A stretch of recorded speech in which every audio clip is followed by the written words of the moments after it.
All right, yet again, another Nostalgia Critic video for today. And that's right, you read the title and you know exactly what the next Nostalgia Critic video it is that I'm reacting to. And when I saw this, when I got the notification of what the new Nostalgia Critic video it was and what movie it is that he has reviewed. In fact, I didn't see the other community post that was posted earlier, before it came out, because, teasing and mentioning that he was going to review a Disney sequel. And, well, we had no idea what it was, but it left us guessing, and now we know, and that being Peter Pan Return to Neverland.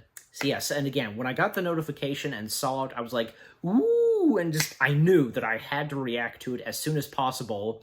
And seeing as how that, well, his review of Return to Neverland is only 18 minutes. That'll do for me. So, and, because of the early reaction video that came out earlier today, and I did my explanation, if you want to go back and check that out. And any of you that didn't see the first reaction video to Something Nostalgia Critic that I did, or that came out earlier today, go check it out. Well, anyways, so Return to Neverland. Now, I, of course, did my review on it, and I gave it some pretty good positive, stuff, positive things to say. And, yeah, I gave it, counting the fingers, 8 out of 10 stars. I don't think it's that bad. I like what Return to Neverland has to offer with its story and the direction it goes. And this time, because, well, now Peter has brought, well, not really, because, well, that was Hook's doing, mistaking Wendy's daughter Jane for Wendy. So that was pretty interesting, from mother and daughter, get to experience Neverland, the wonders of Neverland, and, with Peter Pan and such, and coming face-to-face with Captain Hook, and so on. And I remember, because my earliest days watching Return to Neverland was on, the good old days of Disney Channel, and also Disney Junior, not Disney Junior, Toon Disney, I mean, and Disney XD. Yeah, that was one of the first times I watched it, was when it was on TV on the Disney networks. And I found myself enjoying this, and especially with the action and what was going on, especially that sequence where Hook's Jolly Roger ship is flying through London, and that score, the music. How awesome is that? I think, Doug Walker did give that a compliment. He did compliment on that, because he did his review on Return to Neverland just as himself for Disney-cember. So, and I'm pretty sure he did have some positive things to say about it. But him as the Nostalgia Critic, I mean, like I've said before, and it's obvious, the Nostalgia Critic has come a long way, gone through some changes, and as of now is more honest and on what Doug Walker, as the Nostalgia Critic, has to say on any movie that he does. But of course, any movie that tanks that hard, of course he's not going to have that many positive things to say. I mean, best example, Spider-Woman, that one. So, yeah, it's unfortunate. Total bad luck for that one.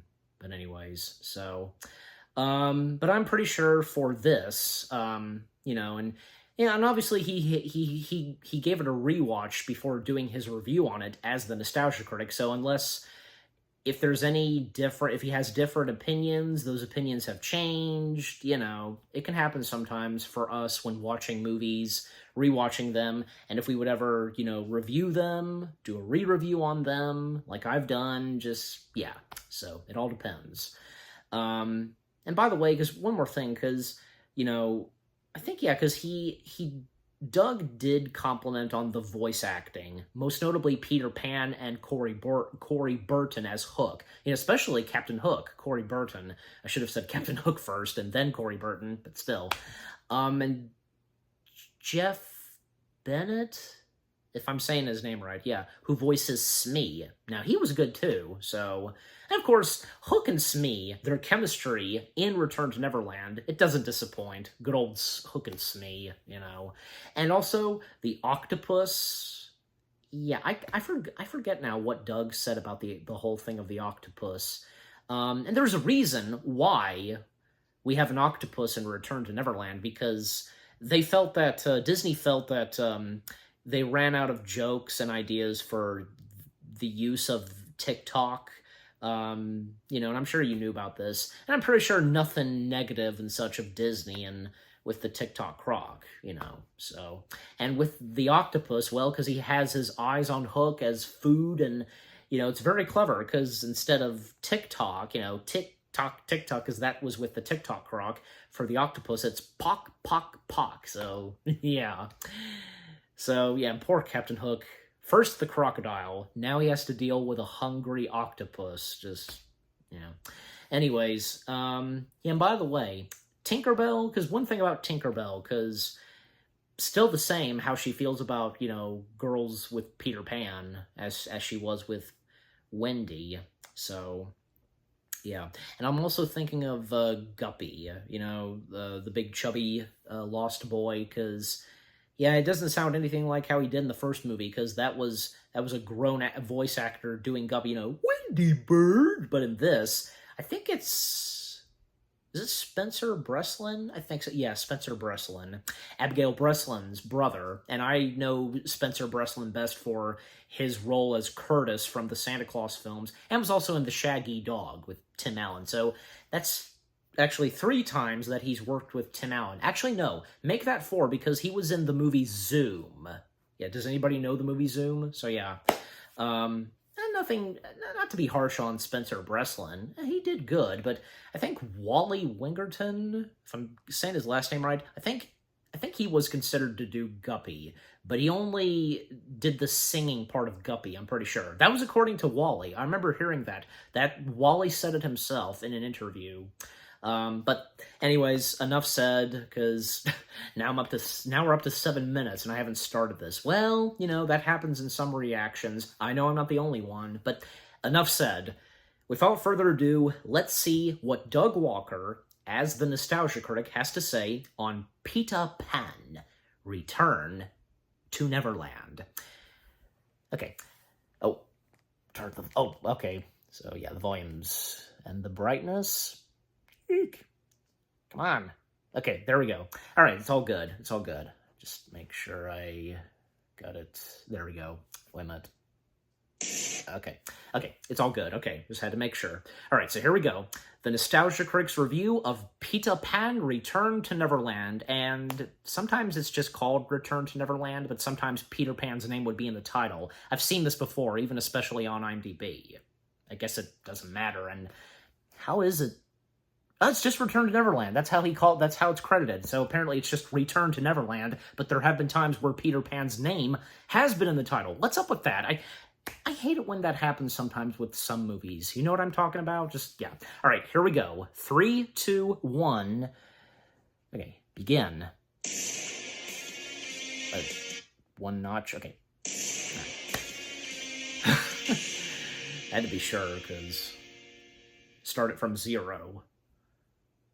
Hello, I'm the Nostalgia Critic guy, remember? So you don't have to. We've seen Disney rely on lazily developed cash cows for a while. While they can innovate with groundbreaking entertainment, they can also coast with easy, fast cookie-cutter media. In the past, it's been awkward teen movies. More recently, it's been the live-action remakes. And of course, we all remember the direct-to-video sequels. Oh, yeah. The films nobody asked for, yet everybody watched. Disney was great at taking Happily Ever After and asking, hey, what if that was only part 1? Most of these were pretty bad, yet made a ton of money.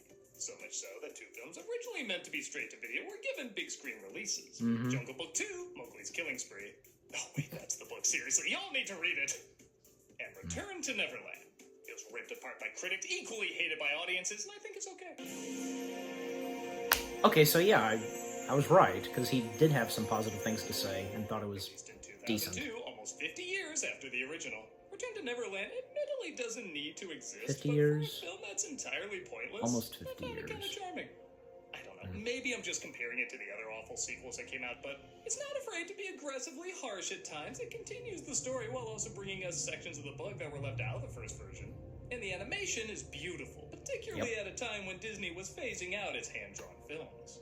Nah, I don't see it as great. There's certainly moments where it stumbles, and for a sequel made half a century later, it could have been more grand. But I thought it captured the spirit of the original book and play pretty well.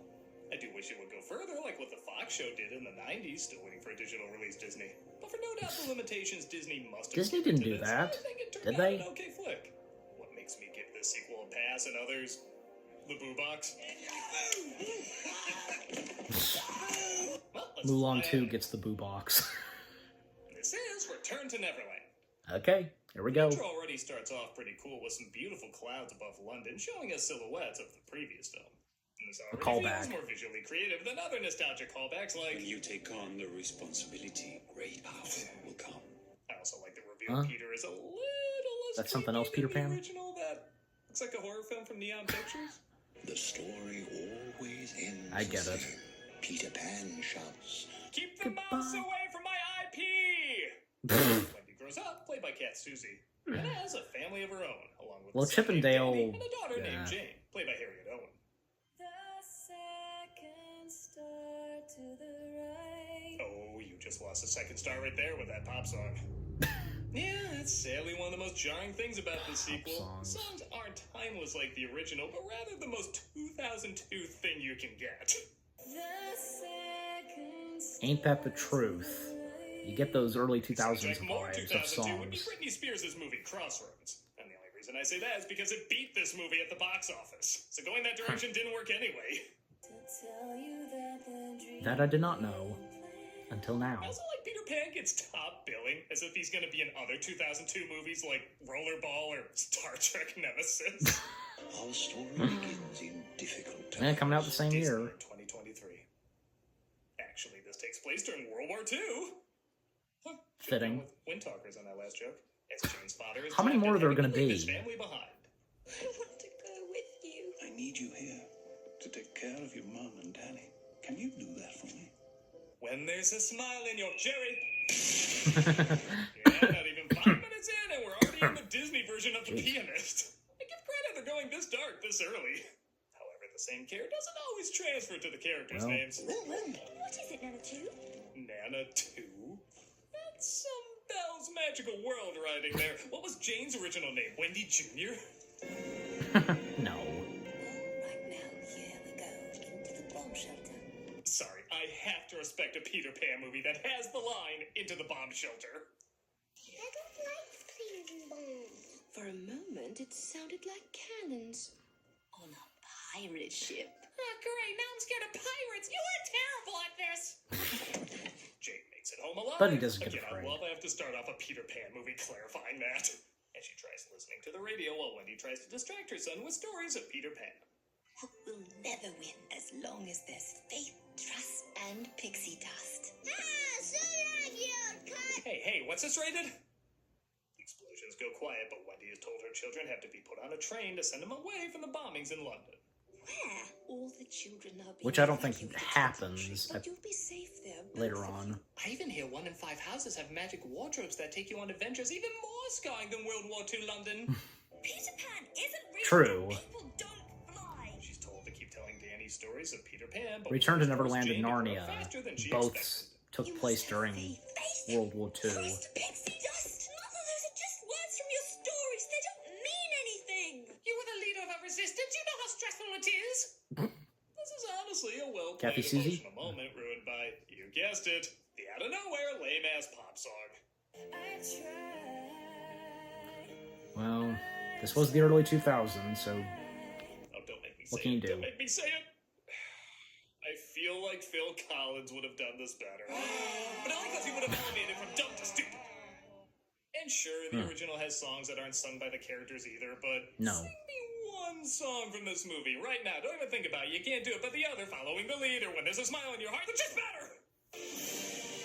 here we go. Jane's ship comes in as Captain Hook and his pirates mistake her for Wendy and kidnap her. I don't know why I didn't think of that. Seeing how the original voice of Smee was also the same guy who played the Ranger in the Humphrey the Bear cartoons, I kind of want to hear him go, "First you make the snag, put her in the bag, bum bum."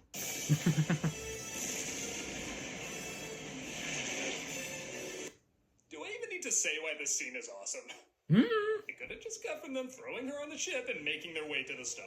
But they go out of their way to give us some really cool animation where you really feel the weight and size of the ship flying over London. Yeah. If the original Passing flying over by London those scene was planes. magical and enchanting, then this is destructive and beautifully chaotic. It's a short moment, but it is so cool, I don't think it gets enough attention. Sadly, no.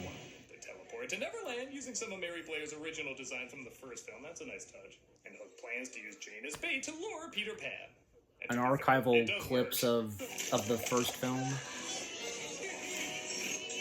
Oh, and for some reason the crocodile's replaced with an octopus in this one. I don't really know why some of the funniest animation of all time has come from that character. And I don't know, tentacles just aren't that funny. They're other things to other people, I guess, but that just makes me look at this more suspiciously.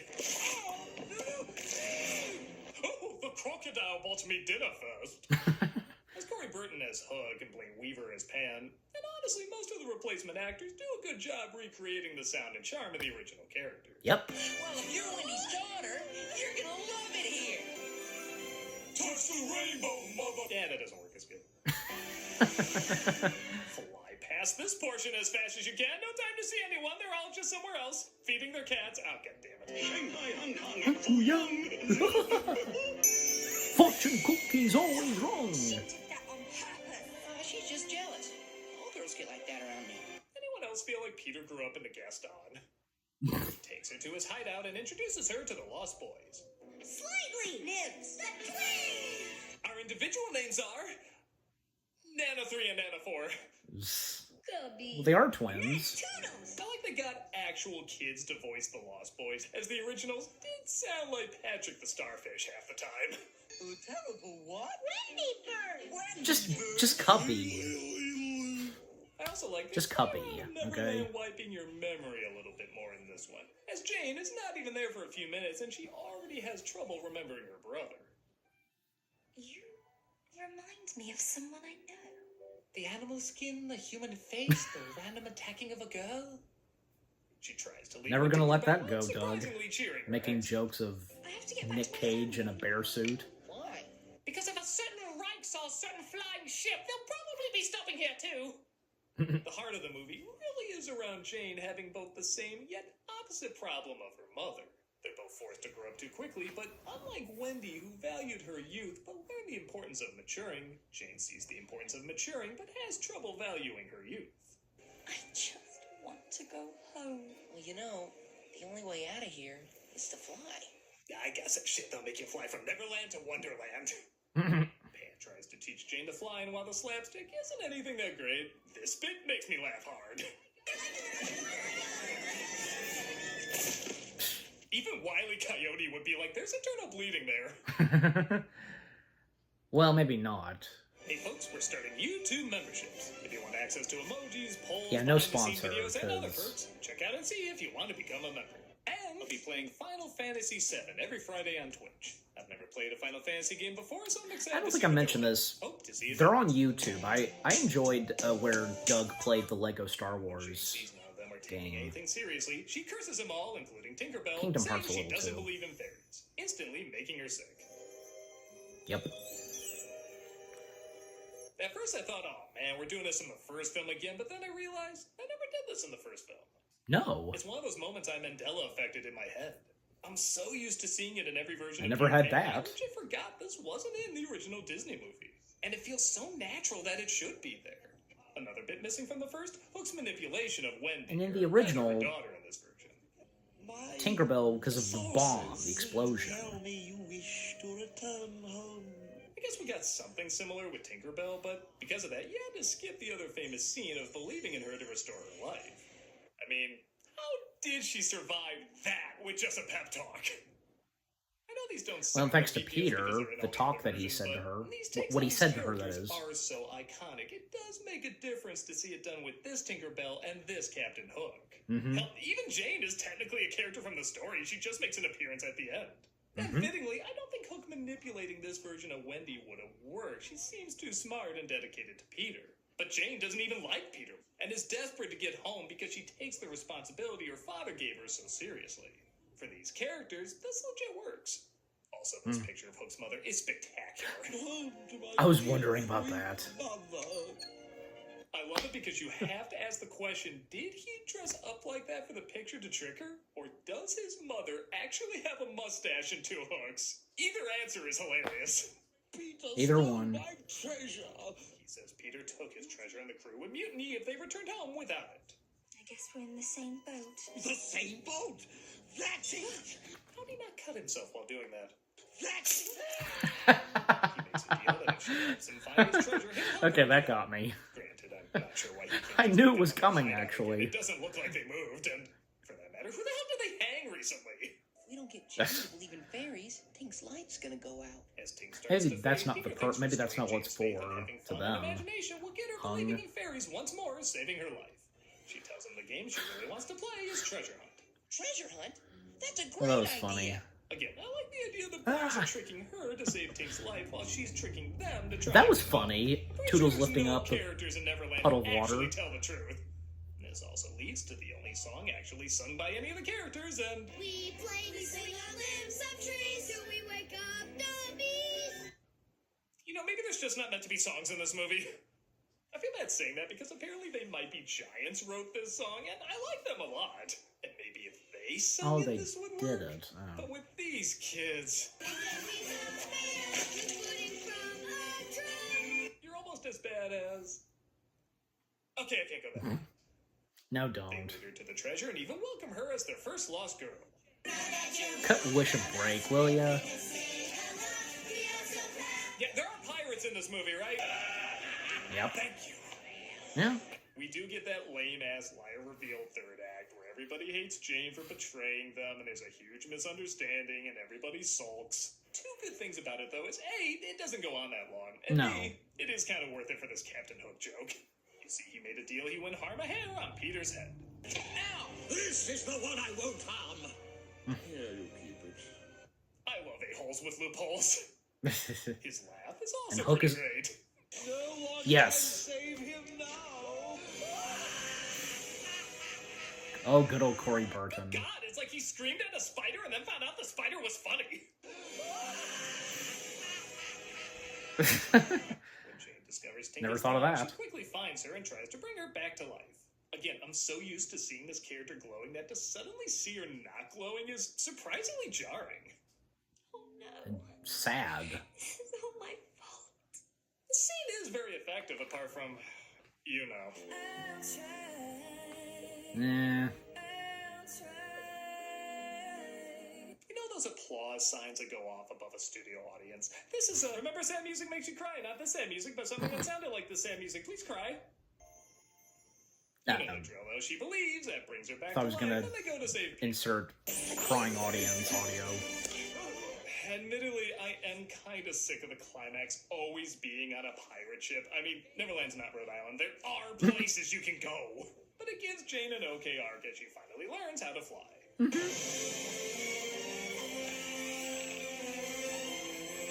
Still easier than flying in Kingdom Hearts. The octopus attacks. Oh, you still struggled not with being that, as funny as dog? the crocodile, and man, this originally was meant for home video because we're just an hour in and it's almost over. The octopus. And the octopus is now hungry for not just Hook, but his entire crew. To tell about Peter. Even Daddy returns home. He survived. It's pretty lame, even though I guess it's not surprising we could all see it coming. However, this I didn't see coming. Young Peter shares a very nice scene with grown-up Wendy. Yes. Wendy? And the music. The music here. I'll admit, most of the movie I was kind of on the fence, but this is the scene that pushed me into liking it. I always like stories about someone who aged talking to someone who didn't. And not metaphorically, I mean literally. It's difficult to get across certain life experiences to someone who hasn't gone through them. So one character who has gone through them meeting up with another who hasn't, I find interesting. Mm-hmm. And even though they don't talk in great length, you can tell they both feel awkward, but also delighted to see the other is comfortable with where they are. You changed. Not really. She helps show him a little bit of maturity by accepting she can grow up, and he helps show that she can still fly because she's filled with childlike happy thoughts. Mm-hmm. It's a short moment, but it's pretty damn great. And nice that Hooray! What'd you bring me? Scouts. So many scouts. Jane's little brother and Nana too saw Peter. And come on, Tink, And that was let's go home. Return to Neverland. Not as good as these, but definitely better than these. I guess I can see how someone wouldn't get into it. It's not really a necessary sequel, nor is it particularly grand or epic. But the callbacks to the classic parts of the story left out of the first one, mixed with just enough spirit and charm, make it an okay watch for me. It's one of those films that easily could have been phoned in like many other Disney sequels, but they put just enough effort into it that I think it earned its big screen release. To me, it's a series of good moments adding up to a good enough flick. Which, okay, doesn't sound like a ton of praise, but those moments really do have a lot of charm and even a little depth to them. Mm-hmm. It clearly won't win over as many people as the first film did, but it's a valiant attempt to capture at least a little bit of that magic. And when the first film is so magical, capturing even just a little bit of that goes a long way. I'm the Nostalgia Critic guy, remember? So you don't have it. Till next time, Doug. Do we wake up, Dobbies? You missed your chance to do a This month for Nicolas Cameos Cage Jr., audio we're doing joke. Red Cross. Whether Take a it's good providing guess. Blood, sending in volunteers. And take a good guess, like, what I'm referring to. Not the bees! Okay, so that was the Nostalgia Critic's review of Return to Neverland, or as it's sometimes called, Peter Pan, Return to Neverland. But apparently overall it's just called Return to Neverland. I don't want to make a big deal about it, but yeah. That was good. That was, I applaud for that a little bit, yeah. That was a pretty good review on Return to Neverland by, from Doug, I should say, from Doug Walker, a.k.a. the Nostalgia Critic. What he had to say about Return to Neverland, and, after the last time, this time rewatching it, and because of the last time when he watched this and for Disney-cember, yeah. And, with him as the Nostalgia Critic, some things he had to say, a lot of positive things, and, some stuff that is good here and there, but yeah, at the same time, Return to Neverland it's not the best, and yeah, it's an unnecessary sequel, but for me, and that also goes to Doug, and anybody else, and I'm sure some of you too, we come to enjoy it, and we know, because it's an unnecessary sequel, it may not be the best, and of course, cannot top off the original / the first, but still, there's something about it. The memories of Return to Neverland, the charm, and just all the homages to the first film and stuff, like, what Doug pointed out. Yeah, pretty good. And again, just the one thing that did get me, just, Hook, like, the edit, Hook's Hook going through his hand, and that was good. I had a feeling, I knew it was coming, and thus you saw me laughing. I had a feeling that's most likely what would have happened, so, and what Doug said and how quick it was, you have those moments.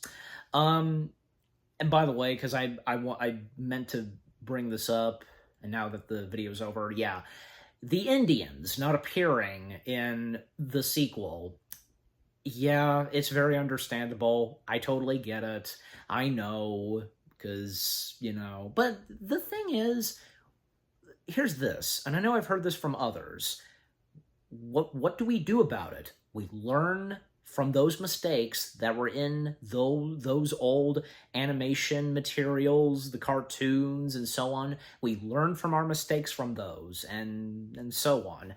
I think, yeah, because even, it's like Tom and Jerry, for example, and the opening to one of those Tom and Jerry DVD collections, collection of their cartoons and on a DVD, and an introduction with Whoopi Goldberg, what she had to say. You see what I mean? So yeah, we learn from our mistake. We learn from our mistakes from those. They have and such. Not to mention, because fun fact, Walt's 9 Old Men.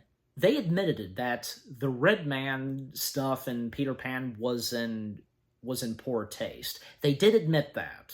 So, but something about the Indians in Peter Pan, I don't know, being a significant part in the original, and the Indian chief, and that voice that great voice he's got from one of the late legendary voice actors, and that did a lot of Disney stuff, Candy Candido, and the Red Man song. I mean, hey, it's catchy. It is catchy, and it can be frustrating. Heck, I recall Doug Walker, when he did his Disney December review of Peter Pan, the original that is, he said it too, that it's catchy and such, and it is. So but yeah, I understand, and I totally get it, the whole thing of the Indians. But at least, we still got them, technically, in Return to Neverland, just their village, the Indian village, that's all. And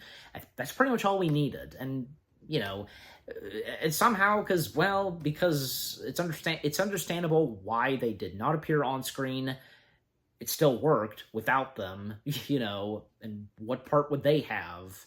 Because the story in Return to Neverland worked without them, and again, still, we know that they're present, but, they don't appear on screen, but we see, Peter and Jane and Tinkerbell passing by their village, and that's all there is to it. So, also, again, the crocodile, because of what Doug said, again, like I said, and the best I could say, because Disney, thought that, they couldn't think of any other jokes or ideas to do with TikTok.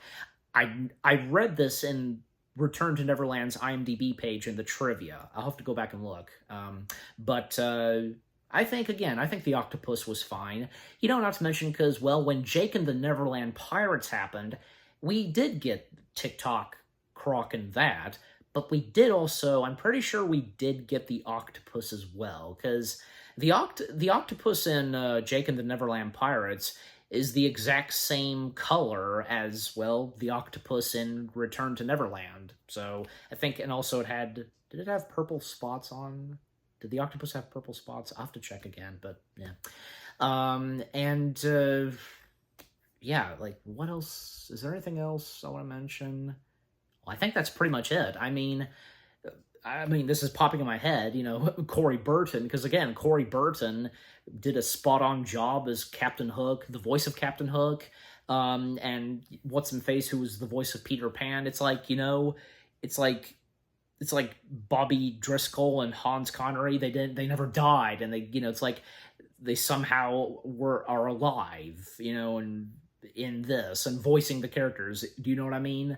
So, and, they do a spot-on job doing impressions of Bobby Driscoll and Hans Connery, and when it came to them voicing Pan and Hook. And the same goes for Jeff Bennett as Mr. Smee. So, also, fun fact, Corey Burton was supposed to voice both Hook and Smee, but he was more focused on Hook, and thus, Jeff Bennett did the voice of Smee, and from there on would be the current voice of Smee. Well, because Corey and Jeff, they would reprise their voice roles as Smee and Hook in Jake and the Neverland Pirates.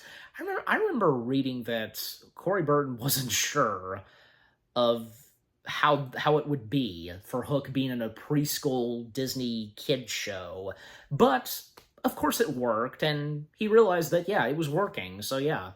And boy, because I remember, I remember, and I'm sure you guys do too, because another mentioning about Jake and the Neverland Pirates, and then I wanted to mention something about Jane. Okay, so Jake and the Neverland Pirates, because at a certain point, we did finally get an appearance of Peter Pan. I think it was bound to happen one day in the show, and it did. You know what else? You know what else would have most likely had happened one day in Jake and the Neverland Pirates, aside from finally seeing Peter Pan? I think maybe we also did get Tinkerbell. I'm pretty sure, yeah. The Darling Children, Wendy, John, and Michael. And they did appear, so that was great. And we got to see London in there. And even, yeah, Nana. Nana was in there, too. I even remember, I saw a little bit of it when, in that, like, special Jake and the Neverland Pirates episode where they traveled to London. And at one point they came face-to-face with a policeman. And the policeman was surprised to see that, you know, Peter Pan does exist, and so on. And he lightened up and such, and he let them proceed on their merry way, you know.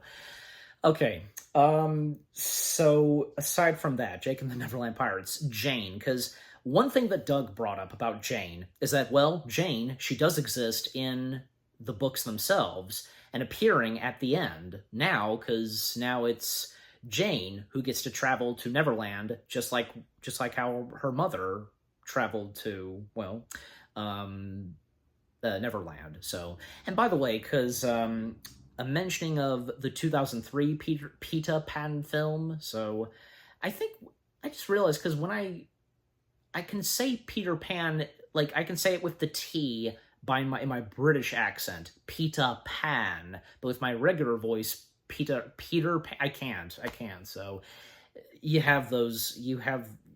happens to some people where they can't say specific letters, you know, like for me, T, but I can't do it with Peter Pan. See, because I don't know why. I wish I could, but I don't know. Okay, so, because in the 2003 Peter Pan film, there was a deleted scene where we would have had the movie would have continued on with one last sequence, and that would be, we would see an older Wendy, and which turns out, yeah, she was the narrator. And what's-her-face, who was the narrator and would be a grown-up Wendy, I'll put her name in the text. So, yeah, because obviously she was telling the story to her daughter Jane, and then at one point, Peter, along with Tinkerbell, shows up, and, well, because now Jane gets to tag along with Peter and Jane to Neverland. That would have been nice if they did keep that in, but somehow, you know, the final results and how the film turned out, it was okay. It was fine. So, yeah, and I also, and by the way, I did do my reaction to the Nostalgia Critics review of the 2003 Peter Pan film, if you want to go check that out. And by the way, because Nostalgia Critic Doug Walker, as the Nostalgia Critic, had done plenty of other reviews on different Peter Pan materials, like, as I mentioned, the 2003 Peter Pan film. He did Hook. I think we all remember that, his review on Hook in the olden days of the Nostalgia Critic videos. And also did a review on the 2015 Peter Pan film, I think just called Pan. You had Rooney Mara, if I'm saying her last name right, as Tiger Lily, and Hugh Jackman as Blackbeard, yeah. And, well, where Peter first arrived to Neverland, and when Captain Hook was not Captain Hook, he was just Jim Hook, so, yeah. And when they got along, so, by the way, because even Doug Walker, just as himself for Disney December, also reviewed Peter Pan and Wendy, you know, the Disney live-action version, but I don't know, I don't know if, for me, I don't know if Peter Pan and Wendy would be really a direct remake of Peter Pan from 1953. What's the point anyways? Because, you know, just let it be another movie piece of Peter Pan of Disney, just, you know. And really, there's really nothing to Peter Pan and Wendy, you know, drawing some stuff from the animated one. I'm just saying. Was there something else about Jane? well, yeah. But, I mean, it's nice to see because, how, Jane has, a big role in this. And, yeah. By the way, the voice of Jane, this would be, I think, Peter Pan Return to Neverland was her only film because after that, because she would go on to be a school teacher. I'm pretty sure, yeah. But, yeah, so I think that's pretty much going to do it because I've been going on talking and such. But, hey, it's nice to, talk about facts and such, and, I'm not the only one that does this. Like, take the Renegades React, for example, because after whatever it is they react to, they keep on talking and such, and same goes for me. And I've done this with my dad and so on, but anyways. So, yeah, so again, the Nostalgia Critic's review of Return to Neverland, that was a good review. What he had to say, well said, and it's understandable about Return to Neverland. Unnecessary, not the best, really, but still, there's something about it and its charm and all that Doug had to say, including me. And what about you guys? What did you think of the Nostalgia Critic video itself, of his review of Return to Neverland? Do you enjoy, any of you that grew up with the Disney sequels? I'm pretty sure numerous of you guys grew up with the Disney sequels, including me. Was this one of your favorites? Is it one of your top favorite Disney direct-to-DVD film sequels? I know there's a specific way of calling them, but, you get my point. And do some of you think it's, unnecessary, And, with what Doug had to say, and with what I've had to say, positive things about it. And, yeah, what did you think of my reaction? Leave comments and give this reaction video a like, as always. And with that being said, thank you very much for watching. I hope you guys enjoyed my reaction to the Nostalgia Critic's review of Return to Neverland. More reaction videos are on the way. They're going to be awesome. Keep looking forward, and I'll see you guys in the next video/reaction. Take care, and peace out.